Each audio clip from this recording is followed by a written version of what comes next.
है, बम बरस रहे हैं, मटिया मेट हो गया, रूस यूक्रेन की लड़ाई लगी हुई है, इजराइल और फिलिस्तीन की लड़ाई लगी हुई है, सब मटिया मेट हो गया।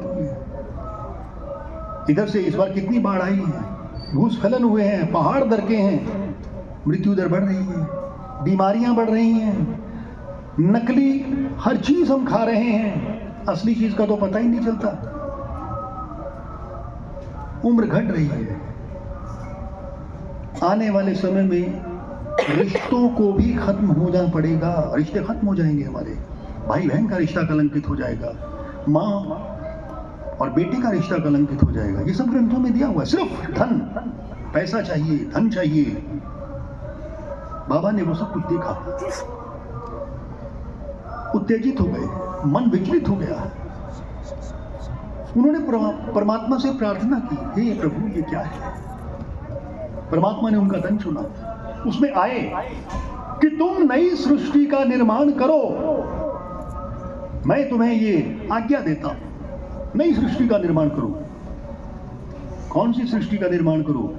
आप जैसे संतों की, आप जैसी श्रेष्ठ आत्माओं को इकट्ठा करके सतयुग में ले जाने के लिए नव सृष्टि का निर्माण करो। तो निर्माणकर्ता को क्या बोलेंगे? ब्रह्मा। ब्रह्मा सृजनकर्ता ब्रह्मा। तो नई सृष्टि का निर्माण करने वाले को अगर हमने वहां पर ब्रह्मा विष्णु महेश की त्रिमूर्ति में ब्रह्मा चतुर्मुखी को रिप्लेस करके उसकी जगह बैठा दिया तो कोई गलती नहीं की, बिल्कुल ठीक किया है, ये हम कहते हैं। आज पूरे भारतवर्ष में हमारे अपने अखाड़े के 7,500 संत ब्रह्मा कुमारियों के साथ जुड़ चुके हैं। 7,000। उन्होंने ज्ञान को समझा। ये देवियां बैठी हैं, इन देवियों ने हमें समझाया कि ज्ञान है क्या, दादियों ने समझाया कि ज्ञान है क्या, गीता है क्या, कैसे है वो बिंदु स्वरूप, कैसे है वो ज्योति स्वरूप, क्यों इनको ज्योतिर्लिंग ही कहा जाता है, क्योंकि ज्योति है ना, परमात्मा तो। अच्छा, गीता के 4थे अध्याय में भी यही बात आता है कि करोड़ों सूर्यों के समान सचखंड ब्रह्मांड। भक्त ध्रुव प्रार्थना करते हैं तो वो भी कहते हैं करोड़ों सूर्यों के समान प्रकाशित।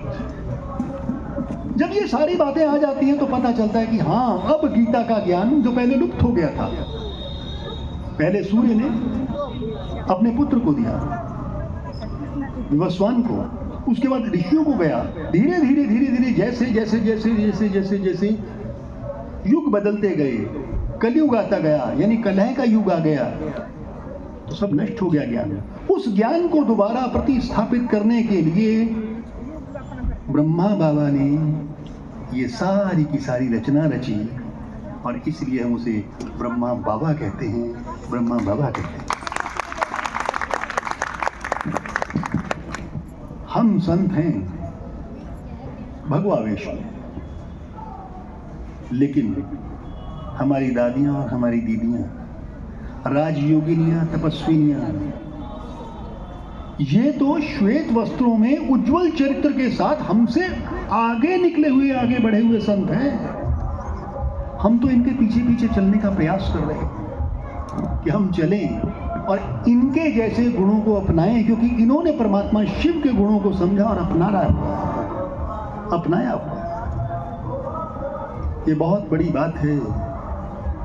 हमारा भी सौभाग्य है कि हमें अवसर मिला माउंट आबू जाने का और दादियों का और दीदियों का स्नेह पाने का।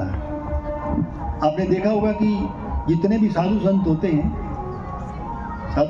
उनको क्या कहा जाता है कि महाराज।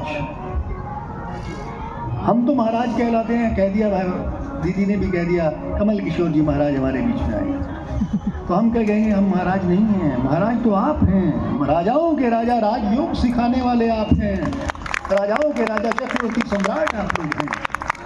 हम तो खाली साधारण से व्यक्ति हैं, जमीन के आदमी हैं। एक छोटा सा गिलास लें कभी आप, और एक बाल्टी पानी ले लें।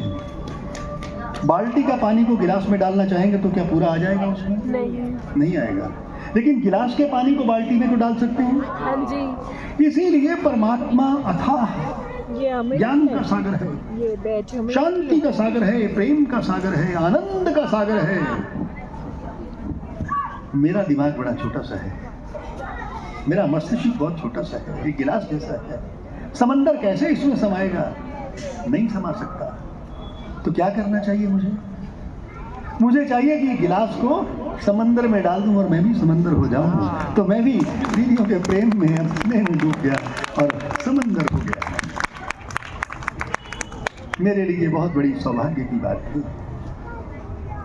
संत वो होता है सम अंत, जो दुख से, सुख से, शोक से, हर्ष से, मान से, अपमान से, यश से, अपयश से परे हो जाता है, बीच में आ जाता है। और भगवान कृष्ण भी यही बात कहते हैं, बार बार गीता में कहते हैं, सम अवस्था में आज साक्षी बन। और आज बाबा ने भी तो यही मुरली में कहा है कि साक्षी बन, गवाहा, तुम गवाह हो, बाकी कुछ नहीं हो, करता मत बन तू, मैं अपने आप करवा लूंगा।